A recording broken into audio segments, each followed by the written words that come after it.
Hi everyone, it's Dr. Ramani and welcome back to this series that's sort of like a glossary or a handbook of the kinds of terminology that comes up when we're talking about narcissism and narcissistic relationships. And these terms come up in blogs and in videos, and many times people aren't fully sure what they mean. My hope is to create some clarity there. But there also may be terms here that may just be brand new to you and may be a place for you to understand some of the patterns in your narcissistic relationship. Today, we're going to take on the term codependency. But before I go on to that, please hit the button that says subscribe and also hit the bell. That way you'll not only be a subscriber to this channel and get notifications regularly about the content coming out on this channel, but also give you a chance to look at all the other stuff that I have there on narcissism. So let's talk about codependency. Now what's interesting is that this is the video in this glossary series that I almost didn't make. It's a risky term and a problematic one in terms of when we talk about it in regard to narcissistic abuse. And it runs the risk of blaming the person who finds himself or herself in the narcissistic relationship. I thought about it for a while, and because it comes up so much when people are talking about narcissistic relationship, I believe that at a minimum, let's talk about it in this series with regard to narcissism and narcissistic abuse. So anyone who is listening to this whole series gets a full picture of the kinds of words and terms that are used, gets a fuller understanding of the terminology used in this world, and perhaps I would love, if you want to drop a comment, would love to hear what your thoughts and let you weigh in about this debate, about how this term fits into the realm of understanding narcissistic relationships. The struggle that comes up with the term codependency is that this term is so nonspecific and poorly defined that it ends up taking in a lot of territory, including a person who is an enabler, who's a rescuer, who might be termed dependent or needy or indecisive. In 1986, Tim and Cermak published a list of criteria he wanted to have included in the DSM as a formal diagnosis of codependency as a personality disorder. Now, obviously that never happened, but in the article he had laying all this out, he laid out the criteria. Basically, he highlighted the dynamic of the codependent person as a person who gets their self-esteem, in part, through enduring an unhealthy relationship, and they keep other people stuck in that relationship too, classically in a family relationship. And they do this even though it is hurting everyone. In Cermak's definition, it came down to putting the needs of other people ahead of the codependent person's own needs. He also highlighted the anxieties that arise from separation in the codependent dynamic. There's also the process of enmeshment that we see in codependent relationships, which is really just very, very tangled boundaries and an unwillingness to draw appropriate boundaries, especially with people who have certain kinds of psychiatric and psychological disorders, substance use disorders and personality disorders most specifically. Now, Cermak also highlighted patterns including denial, holding back emotions, depression, hypervigilance, which hypervigilance is sort of always being on edge and jumpy and chronically monitoring your environment for threats. Other things include compulsive behavior and anxiety. He also speaks to some of the risks we observe for a person who has a codependent pattern, and he'll highlight a history of physical or sexual abuse that often appears in a codependent person's life, and that a person who's experiencing codependency may also be experiencing stress-related physical illnesses. These could be things like chronic headaches or autoimmune flare-ups. And finally, in his definition, the codependent person does not seek help. The overall picture here is of someone who is stuck in a very victimized situation and is not only not trying to get out, but is basically clipping their own wings and staying in it. The presumption, at least my read on it, is that the codependent person is aware that their partner is a substance user or has very toxic, difficult kinds of patterns and behaviors, but they will minimize those issues. Ultimately, however, the codependent personality in some ways gets their self-esteem by the sense that they can somehow control the behavior of someone else in their life. So in the case of substance abuse or alcohol, it's when their partner, for example, or someone else in the family isn't drinking.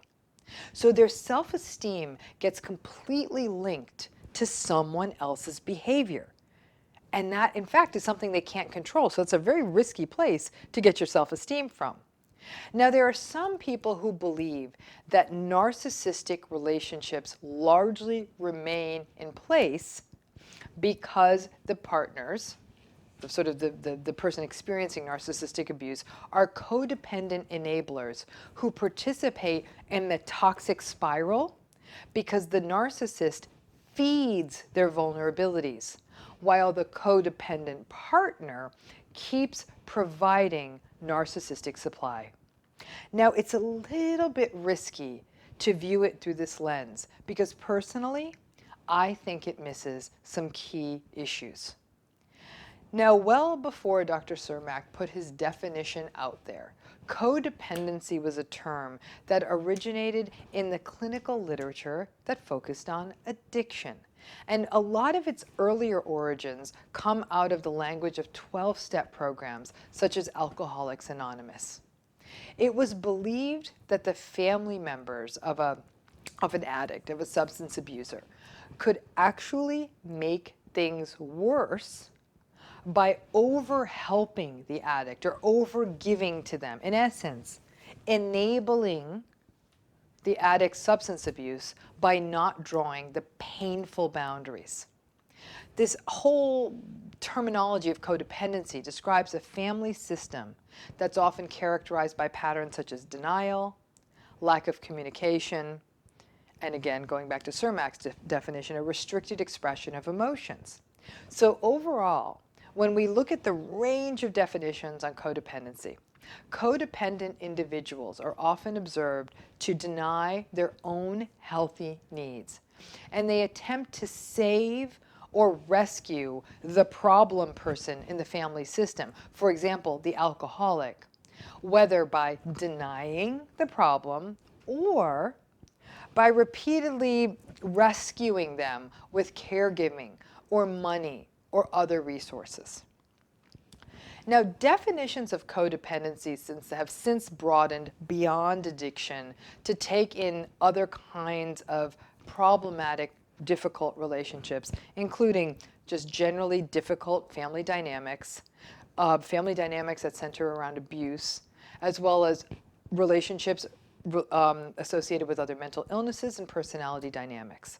But the general idea is that one parent or other adult family members just keep sticking it out with the toxic person despite the harm it is bringing to everyone, namely their children. Now, in my experience of working with hundreds of people in these family situations, I have to say that I have observed that being raised in an invalidating family can absolutely create the risk of a person feeling, obviously, as though they're not enough. That's a very common dynamic in these families, because maybe if you were enough, someone in your family system would have had your back. Or maybe the invalidating things you're regularly told were true because no one had your back and advocated for you, and they would have if you were enough. Over time, a child, for no other reason than for survival, may also participate in denying the problems within the families. You know what it is. Everything's fine. Our family's great. Everything's fine. In their adult relationships, people from invalidating family systems may then transition into playing the role of being the rescuer and the caregiver with other people with the goal, especially in romantic relationships, with the goal of winning over his or her unwinnable partner. This is all a replay of trying to win over the unwinnable parent. Interestingly, even though a person could grow up in a family system that played out this, again, codependent dynamic, they may actually remain blind to it and not recognize it in their adult relationships. Instead of questioning the unhealthy dynamic, they accept it because it is all they know. And honestly, it would probably be too destabilizing to question it. Becoming educated about the pattern and also being educated about the revelation that these patterns are not likely to change much do rally many people out there out of their blindness to these patterns and can awaken people to make a change. But the risk of just dismissing these patterns in narcissistic relationships as largely codependent and just simply casting the person in a narcissistic relationship in the role of being an enabler or solely as a victim that is complicit in their own abuse, that can often set a precedent that pathologizes a person for simply wanting to make a relationship work until he or she recognizes it never will because they get the information. My primary concern as writing this entire narcissistic personality relationship dynamic as merely being codependent, I feel like it misses a big hole in how we talk about narcissistic relationships. I am struck by how many people, once they are educated about narcissism, can actually become quite decisive and get out, or at least set very different boundaries. Now, do all people get out? No. And perhaps that dynamic, the people who won't get out and just keep staying and hurting themselves in that space, maybe that's more of the codependent dynamic. But the risk of just simply blanket using the codependent term to understand why people get caught in narcissistic relationships can often render the people who are in these relationships as becoming almost like feeling that they're powerless. Like, oh, I'm a codependent, so this is just how it is. And in fact, they're not that powerless because they just don't know. But the fact is that the dynamic raised by the definitions of codependency that we've put out there definitely have parallels that we cannot ignore, the narcissistic relationship and the codependent relationship. We know that narcissistic relationships are characterized by the denial of your own needs. Because honestly, it's protective. At some level, you know that your needs are not going to be met within this relationship. They're also characterized by anxiety when the discarding phase begins, denial about what is really happening in the relationship, saying things like, but we do have good days. Hypervigilance, because you do not know when that narcissist is going to have that injury and fly into a rage. Stress that can culminate into physical and significant mental health issues. And here is where it gets even more bleak. One of the issues that often comes up in codependent relationships is this idea of constriction of emotions, meaning that the codependent person does not feel safe or at times even able to share their emotions. And yet we know that sharing those emotions is dangerous and it's invalidating. So the question is, does that emotional constriction, that holding back on sharing your emotions, does that happen in other places in the person's life? Some people who are stuck in narcissistic relationships have learned how to be very judicious. And they've learned to not share their emotions with the narcissist in their life, but have a full and beautiful range of emotions with other people who are safe and healthy and loving. So it's not like they're constricted everywhere. We know that codependency is a cycle that can span a person's lifetime. They may have a codependent family of origin, and that could be due to many issues. That could be due to alcoholism, other addictions, or narcissism and other high conflict personality styles in that codependent family of origin. And what this can do is that this can set up a vulnerability going into adulthood. But that vulnerability is not a destiny. It's not a guarantee. Plenty of people break out of codependent family systems. And some people actually find the origins of their codependent cycles didn't start in childhood. They actually perk up, they show up in their adult relationships, especially if their adult relationship is with a substance abuser or a person with a high conflict personality style such as narcissism. And this codependent style may cut across all of a person's relationships. It could be a cycle you replicate in not only romantic relationships, but friendships, work relationships, you name it. And given that there are often traumatic origins in codependent cycles, and much of this cycle and these patterns mirror the trauma bonding cycle, which is also covered in this series, to push back on a codependent pattern, trauma-focused therapies become essential. But I'm going to come back to my original premise. I do believe that a certain percentage of narcissistic relationship dynamics do reflect codependency, but not all of them. I believe that there is a substantial subset for whom education about these cycles, namely that narcissistic individuals are not going to change, and that they are indeed classical cycles that kind of play out the same way for most people, that you don't need to personalize these cycles. When people know that, it tends to set many people free. Only you know if this term fits you or someone you know. So the term codependency often aligns with the trauma bonding cycle and is often a big part of the discourse about narcissistic relationships. Now, I think it is much more complex and is not always a given that codependency is exactly what's happening. So if you are in a narcissistic relationship, before you just wrap yourself in the label of codependency, I want you to really reflect on your patterns. Many people who stay in narcissistic relationships are not in denial. They know exactly what they are dealing with, but a variety of reasons. I don't know, finances, court systems that don't get it, custody systems that don't get it, culture, religion, practical factors, they make an informed deal with the devil.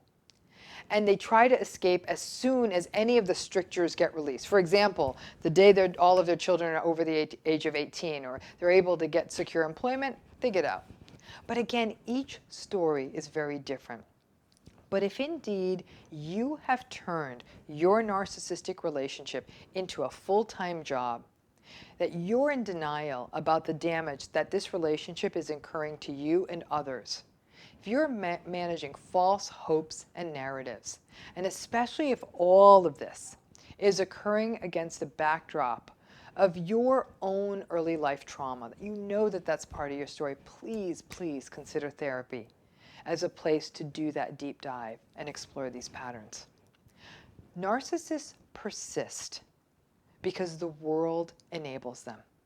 It often starts with parents, and then narcissistic patterns can also be enabled by school systems, by friends, by workplaces, by social media, by extended families, and by the world in general. Our beloved narcissists get praised for their cool efficiency, their charm, their confidence, and their success. And sadly, there's often little regard for what kind of person they are. And in that way, it's a little cynical, but in that way, perhaps all of us are a little codependent with the narcissistic people and systems around us. Perhaps all of us do derive some level of self-esteem on the hope and the very, very hazy promise that maybe we're going to be the one to master this other person. Never ever link your self-esteem to another human being. You are you, a freestanding unit. You're embedded in lots of important systems, but your sense of self, your self-compassion, your self-worth, they all come from you. And think about that when you think about codependency. I hope this video clarified this term, this often confusing term, codependency, for you. And again, as always, I'm going to say, please subscribe to this channel. Hit the bell. That'll also give you notifications about this, and you can hit the subscribe button there, and you'll get daily notifications when we have content coming out. So thanks again so much for tuning in. Again, please also drop a comment. Love to hear what your thoughts are about codependency and narcissistic relationships. Bye-bye.